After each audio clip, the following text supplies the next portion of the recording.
kami dari kelas 12-3 membuat video mengenai perundingan atau diplomasi Royen-Royen. Perkenalkan, saya Wahyudi Saragi sebagai prolog. Saya Rizky Turnip sebagai pemeran Royen. Saya Lisan sebagai Insinyur Soekarno.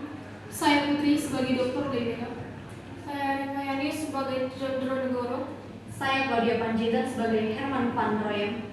Saya Syairmas Marmata sebagai Muhammad Hatta. Saya Ferawati Sihombing sebagai Mr. Chokra. Saya Citra Lendang sebagai Sultan Hamid II. Selamat menyaksikan video dari kami.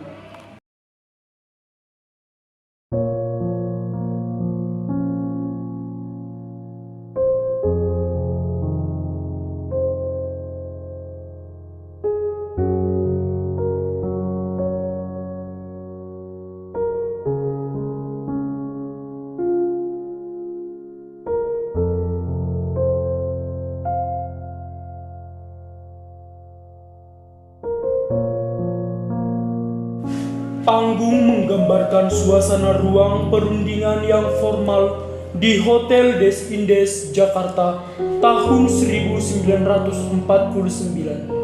Di tengah panggung terdapat meja perundingan besar dengan dua pihak yang duduk berseberangan. Di satu sisi duduk delegasi Indonesia yang dipimpin oleh Muhammad Royen, sementara di sisi lain delegasi Belanda dipimpin oleh Herman van Royen. Pada tahun 1949, Indonesia dan Belanda mengalami masa yang penuh ketegangan. Setelah agresi militer Belanda kedua, situasi politik semakin memburuk. Namun, di bawah tekanan internasional dan dengan tujuan untuk mencapai perdamaian, kedua belah pihak akhirnya sepakat untuk melakukan perundingan. Perundingan ini dikenal sebagai perundingan Royen-Royen. Diambil dari nama kedua pemimpin delegasi masing-masing pihak negara. Mari kita saksikan momen bersejarah ini ketika masa depan Indonesia dipertaruhkan di meja perundingan. Tenang, tuan-tuan, kita berkumpul di sini untuk mencapai solusi atas konflik yang berkepanjangan. Ini saya berharap kedua belah pihak dapat berbicara dengan kepala dingin dan mencapai kesepakatan yang baik. Mari kita mulai perundingannya. Kami delegasi dari Republik Indonesia datang dengan tujuan yang jelas. Kami menginginkan pengakuan penuh atas kedaulatan Indonesia dan pembebasan para pemimpin kami yang ditawan di Yogyakarta. Belanda harus segera menghentikan segala bentuk agresi militer. Kami datang dengan niat yang sama, Tuan Royen. Namun, mari kita realistis. Keamanan dan stabilitas kawasan harus menjadi prioritas utama. Belanda memiliki tanggung jawab untuk menjaga ketertiban dan itu termasuk dalam kontrol atas Yogyakarta. Tidak mungkin kami menyerahkan begitu saja tanpa jaminan stabilitas. Jaminan stabilitas hanya dapat terjadi jika Belanda menghormati hak-hak rakyat Indonesia. Dan kami tidak bisa membiarkan ibu kota kami tetap di bawah kontrolasi. Stabilitas yang kami maksud adalah kestabilan politik dan ekonomi di wilayah ini. Kami juga tidak ingin konflik berkepanjangan, namun kami memerlukan jaminan bahwa Republik Indonesia dapat menjaga ketertiban jika Yogyakarta kembali. Stabilitas tidak akan tercapai selama ada penjajahan. Rakyat Indonesia sudah memperjuangkan kemerdekaan sejak lama.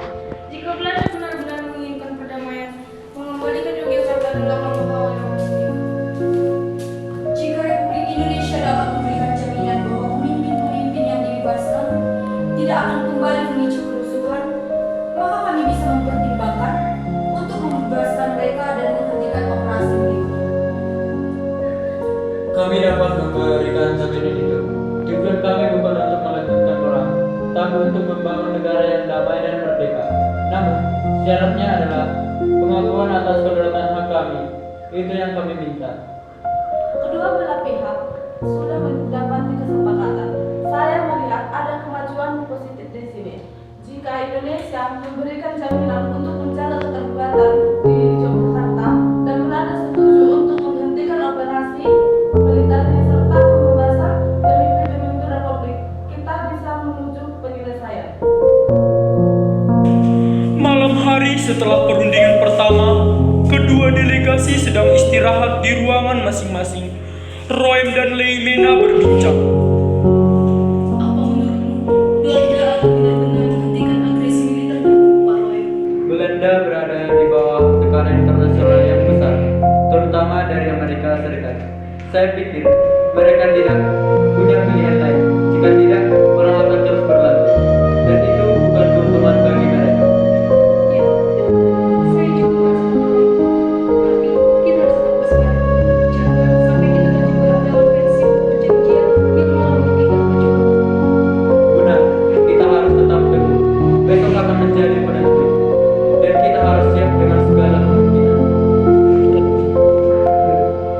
Hari terakhir perundingan, suasana sedikit lebih tenang, namun tetap formal.